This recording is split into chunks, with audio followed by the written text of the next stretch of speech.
Students, আজ আমরা একটা নতুন টপিক নিয়ে আলোচনা করব। হায়ার ম্যাথামেটিক্সের খুব ইম্পর্টেন্ট টপিক, সেটা হচ্ছে টেন্সার অ্যানালাইসিস। টেন্সার অ্যানালাইসিস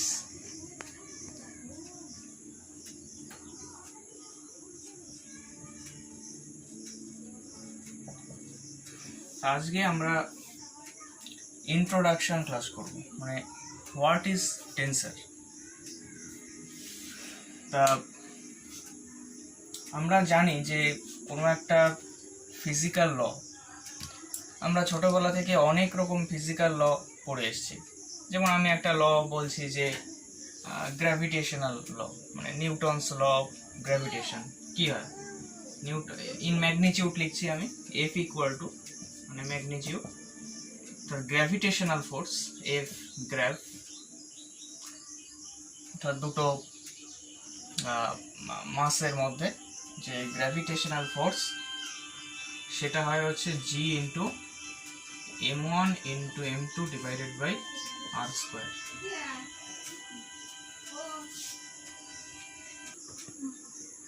এই যে ফিজিক্যাল লটা, এই ফিজিক্যাল লটা ইউনিভার্সের সব জায়গায় ভ্যালিড। আমরা বিতর্কের মধ্যে যাব না, এই লটা মানে সব জায়গায় ভ্যালিড, এটাও বিতর্ক আছে, কিন্তু সের মধ্যে আমরা যাব না। তা এটা দার্জিলিংয়ে যা হবে, অস্ট্রেলিয়ায় তাই হবে।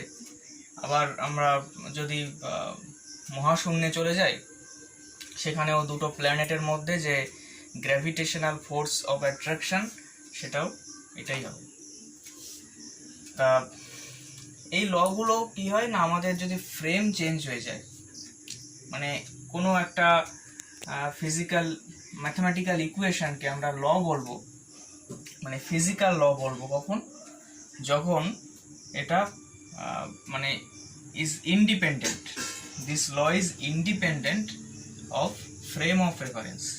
অর্থাৎ ফ্রেম অফ রেফারেন্স যদি আমি বদলে দিই বা কোঅর্ডিনেট সিস্টেম যদি আমি বদলে দিই, তাহলে এই লটা ভ্যালিড হবে।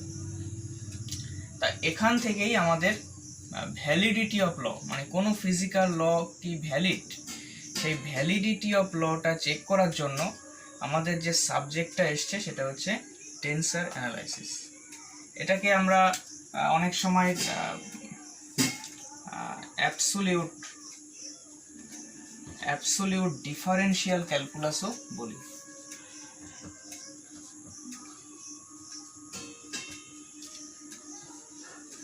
অ্যাবসোলিউট ডিফারেনশিয়াল ক্যালকুলাসও বলি। তা সবার কাছে মনে হচ্ছে যে টেন্সার কতটা নতুন, কিন্তু আমরা ছোটবেলায় টেন্সার মানে জানতাম না যে এটা টেন্সার, কিন্তু টেন্সার পড়ে এসেছি। যেমন ভেক্টর, আমরা ভেক্টর পড়ে এসেছি, ভেক্টর ইজ এ টেন্সার। তা টেন্সারের ডেফিনেশনটা বললে এটা ক্লিয়ার হয়। টেন্সার কাকে বলে? টেন্সার হচ্ছে সেই সমস্ত কোয়ান্টিটি, ফিজিক্যাল কোয়ান্টিটি, যার একের বেশি ডিরেকশন থাকে, মানে the physical quantity which have more than one direction, তাকেই আমরা বলবো টেন্সার কোয়ান্টিটি। তা ভেক্টরের আমরা জানি যে ডিরেকশন আছে, তা ভেক্টর ইজ এ টেন্সার। তারপরে আমরা ডিটারমিনেন্ট পড়ে এসেছি, ডিটারমিনেন্টও এক ধরনের টেন্সার। আচ্ছা, যাই হোক, তা ভেক্টর অ্যানালাইসিস আমাদের সবসময় পর্যাপ্ত হয় না। মানে কোনো একটা আলোচনায়, কোনো একটা ফিজিক্যাল কোয়ান্টিটির মানে ডেসক্রিপশানে, আমরা যদি কোনো ফিজিক্যাল কোয়ান্টিটিকে ডেসক্রাইব করতে যাই, তাহলে সবসময় ভেক্টরটা আমাদের কাজ দেয় না। যেমন আমি একটা এক্সাম্পল নিচ্ছি, যে কোনো একটা পয়েন্টে, কোনো একটা এখানে একটা পয়েন্ট আছে, এই পয়েন্টে আমার স্ট্রেসটা বের করতে হবে। স্ট্রেস বের করতে গেলে স্ট্রেসের যদি আমি এই একটা সাবস্টেন্স আছে আমার, বা একটা বডি আছে, এখানে এই পয়েন্টে আমি স্ট্রেস বের করতে গেলাম। তো স্ট্রেস যদি বের করতে যাই, তাহলে এর দুটো কম্পোনেন্ট লাগবে। একটা হচ্ছে আমি যে অ্যালংয়ে ফোর্স দিচ্ছি, মানে আমি ধরলাম এখান থেকে ফোর্স দিচ্ছি, তাহলে এই অ্যালংয়ে একটা কম্পোনেন্ট কাজ করে, আর স্ট্রেসের একটা কম্পোনেন্ট, অর্থাৎ একটা ট্যানজেনশিয়াল কম্পোনেন্ট আর একটা হচ্ছে নর্মাল কম্পোনেন্ট। নর্মালটা হচ্ছে কি এই সারফেসের সাথে এটা নর্মাল কম্পোনেন্ট। তাই স্ট্রেসটা ডেসক্রাইব করতে গেলে আমাদের ভেক্টর অ্যানালাইসিস এর মানে ভেক্টর অ্যানালাইসিস থেকে এখানে কোনো কনসেপ্ট আমরা বলতে পারবো না। আরও একটা এক্সাম্পল নিলে আরও ক্লিয়ার হবে ব্যাপারটা। যেমন আমরা বলতে পারি যে কোনো একটা পয়েন্টে স্ট্রেংথ অফ ইলেকট্রিক ফিল্ড যদি বের করতে যাই, তাহলে আমরা জানি যে electric field is a vector quantity, অর্থাৎ ইলেকট্রিক ফিল্ড বোঝাতে আমরা ডিরেকশন ইউজ করব, ডিরেকশন টার্মটা। কিন্তু মজার ব্যাপার হলো ইলেকট্রিক ফিল্ডের শুধুমাত্র ডিরেকশন হয় না, মানে অনলি যে ডিরেকশন আছে তা না। ইলেকট্রিক ফিল্ডের আরও একটা মানে মেজারমেন্ট করতে গেলে আমাদের মানে স্পেস টাইম যে রিলেটিভ ভেলোসিটি অফ অবজারভার, মানে যে অবজার্ভ করছে ইলেকট্রিক ফিল্ড মানে মানে ইন্টেন্সিটি বা স্ট্রেংথ অফ ইলেকট্রিক ফিল্ড যে অবজার্ভ করছে, যে অবজারভার, তার space time velocity, relative velocity of speech time এর উপরও নির্ভর করে।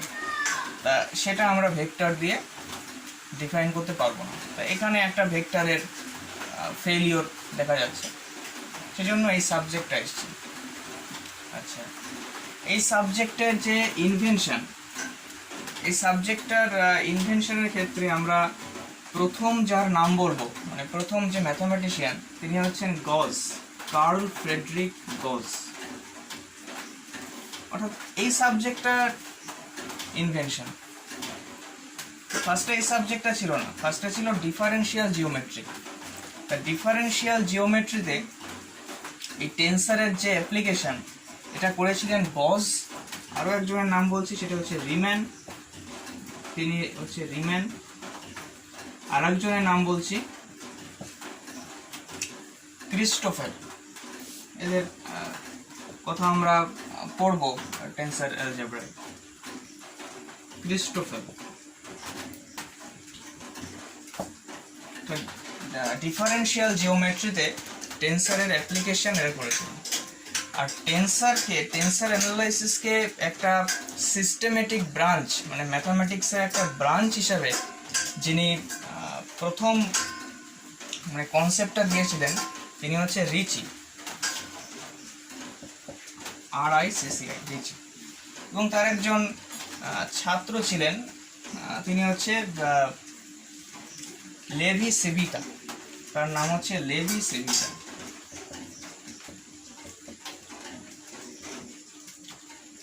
ঠিক আছে, তাহলে এই দুইজন প্রথম টেন্সার অ্যানালাইসিস যে একটা ম্যাথামেটিক্সের যে একটা সেপারেট ব্রাঞ্চ, সিস্টেমেটিক ব্রাঞ্চ, এই হিসাবে তারা এটাকে বর্ণনা করেছিলেন প্রথম। যাই হোক, আচ্ছা, আর টেন্সারের ডেফিনেশন বললাম, আর টেন্সারের ইনভেনশন বললাম। আর একটা বিষয় আজকে লাস্ট আলোচনা করব। আজকে ইন্ট্রোডাকশন ক্লাস, আজকে কিছু বলবো না তেমন। লাস্ট একটা জিনিস আলোচনা করে দিই, সেটা হচ্ছে সামেশন কনভেনশন। সামেশন কনভেনশনের আগে একটা জিনিস আছে, সেটা হচ্ছে N dimensional space. N dimensional space,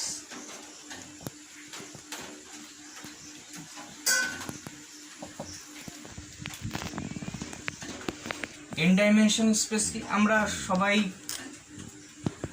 ছোটবেলায় 3D স্পেস সম্পর্কে পড়েছি। 3D স্পেস আমাদের সব যা কিছু দেখি সবই 3D, মানে এখানে প্র্যাকটিক্যালি যা আমাদের চোখে পড়ে সবই 3D। থ্রি ডাইমেনশনাল স্পেস হচ্ছে ইউক্লিডিয়ান স্পেস। তা এখানে আমরা কোনো একটা মানে এটা হচ্ছে আমাদের 3D কোঅর্ডিনেট সিস্টেম, মানে 3 dimensional coordinate system. This is x y z, এটা হচ্ছে কোঅর্ডিনেট। তো এখানে কোনো পয়েন্টের কোঅর্ডিনেটস আমরা 3টে নাম্বার দিয়ে রিপ্রেজেন্ট করি, মানে x1 x2 x3। এটা নতুন লাগবে, x1 মানে অনেকের মনে হবে যে x টু দি পাওয়ার 1, কিন্তু না, এখানে এক্সপোনেন্ট বোঝাচ্ছে না, এটা হচ্ছে এক ধরনের সুপারস্ক্রিপ্ট, মানে এটাকে সুপারস্ক্রিপ্ট বলে, আর নিচে থাকলে সাবস্ক্রিপ্ট বলে। তা এটা খুব ইউজফুল, মানে টেন্সারে এগুলো যে আমরা ব্যবহার করি খুব মানে কাজে দেয়, খুব মানে তাড়াতাড়ি করার জন্য মানে খুব হেল্পফুল। এই যে স্কিমটা মানে উপরে 1 2 এরকম লেখা, মানে সুপারস্ক্রিপ্ট হিসেবে লেখা। আচ্ছা, এটা হচ্ছে 3 ডাইমেনশনাল স্পেসের ক্ষেত্রে আমরা পয়েন্টটাকে এইভাবে লিখি, মানে 3টে কোঅর্ডিনেটস, 3টে নাম্বার দিয়ে আমরা রিপ্রেজেন্ট করি। এবার যদি সেটা 4টের ক্ষেত্রে হয়, 5টার ক্ষেত্রে হয়, তাহলে পরপর আমরা লিখে যাব 4 5 এরকম লিখে যাব। সেটা যদি n ডাইমেনশনাল স্পেসের ক্ষেত্রে হয়, n ডাইমেনশনাল স্পেস আমরা প্র্যাকটিক্যালি দেখিনি, মানে 3-এর বেশি আমরা জানি না, তাও ম্যাথামেটিক্যালি তো আমরা বলবো সেটাকে। আচ্ছা, ম্যাথামেটিক্যালি বলছি, তাহলে কী হবে, x1 x2 x3 dot dot dot xn। তাহলে এই যে কোঅর্ডিনেট সিস্টেম, মানে এই যে x1 x2 xn, এই যে কোঅর্ডিনেটটা, এটা হচ্ছে n ডাইমেনশনাল স্পেসের একটা পয়েন্ট, মানে এই পয়েন্টটা n ডাইমেনশনাল স্পেস রিপ্রেজেন্ট করে। আচ্ছা, this is a n dimensional space. আচ্ছা, এবার আমরা আলোচনা করব যে Einstein's summation convention. Summation convention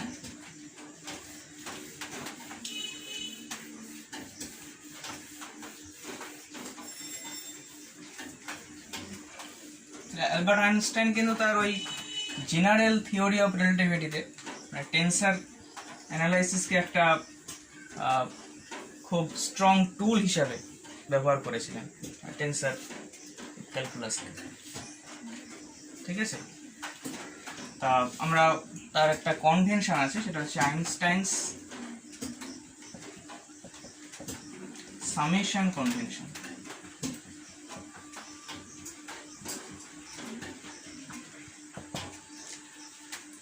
আচ্ছা, আমরা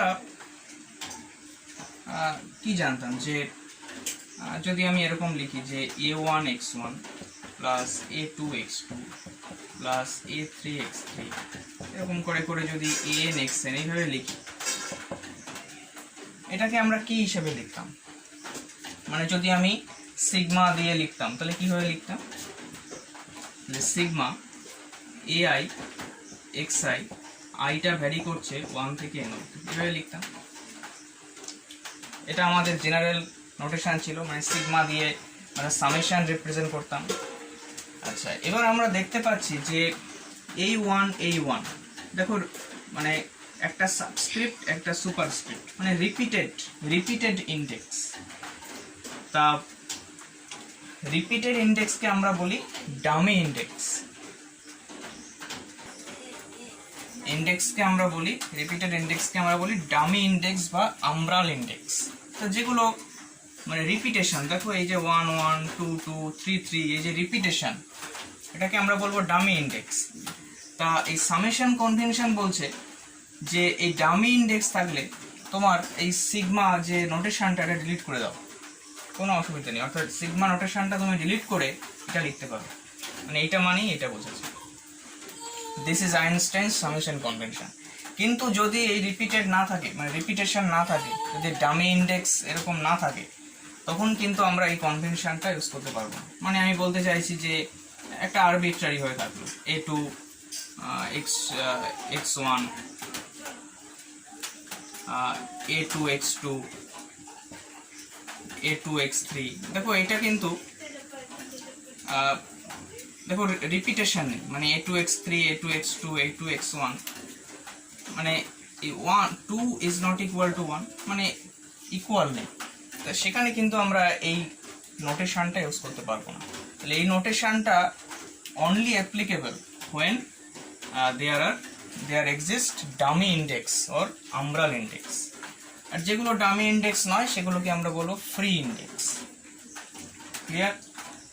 তা আজকে আমরা ইন্ট্রোডাকশন ক্লাস করলাম, পরের দিন টেন্স আর অ্যালজেব্রা সম্পর্কে আলোচনা করব। Thanks for watching.